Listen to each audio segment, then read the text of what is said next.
do'st degan kishi. Bu kishi har kuni Qur'onni 4dan birini kitobga qarab o'qiradi.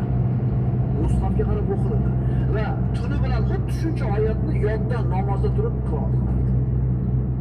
Bu odam mana shu odatini biron marta o'lgunicha qoldirmagan ekan. Bir marta qolib qolgan ekan. Bir marta mana shu odatini shu ishini qila olmay qo'ygan ekan. Inshaalloh buni alohida gaplashgan bo'lamiz. Urvat ibn Zubayr namozda o'zini nafsining rohatini topdi, ko'zini quvonchini topdi, yerdagi jannatni topdi. Oriflardan biri aytadiki, dunyoda jannat bor. Kim mana shu dunyodagi jannatga kirmasa, oxiratdagi jannatga kirmaydi. Dunyodagi jannat nima? Allohning zikri, namoz, Qur'on tilovati bo'ladi.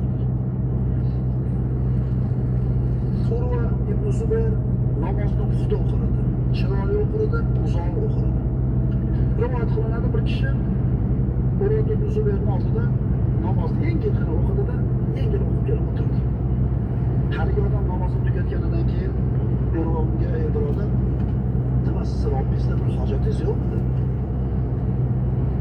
Namozni shuni o'qiysizmi? Vallohi men namozimda deydi, har bir narsani so'rayman. Hatto uyimda tuz tugab qolsa, tuzni ham namozda so'rayman deydi.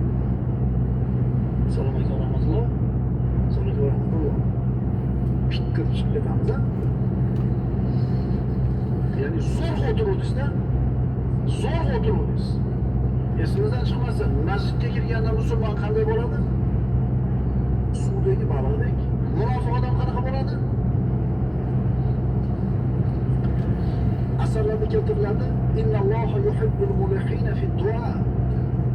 Alloh taolo ilhah bilan duo qiladigan bandasini yaxshi ko'radi. Ya'ni yalinib, yolvorib so'raydigan bandasini yaxshi ko'radi.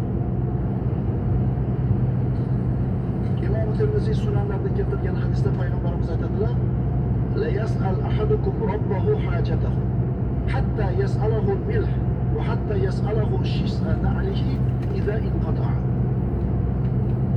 Sizlardan biringiz hojatlarini Robbisidan so'rasin.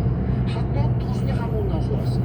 Hatto oyoq kiyimini bog'ichi uzilib ketsa, shuni ham Allohdan so'rasin. Allohdan so'rab duo qilyapsizmi? Siz so'rayotgan narsa kattami, kichikmi ahamiyati yo'q. Muhimi so'raganingiz. So'radingizmi? Demak, Allohga muhtojligingizni izhor qildingiz. So'radingizmi? Demak, ibodat qildingiz. Chunki birodarlar, duo bu ibodat.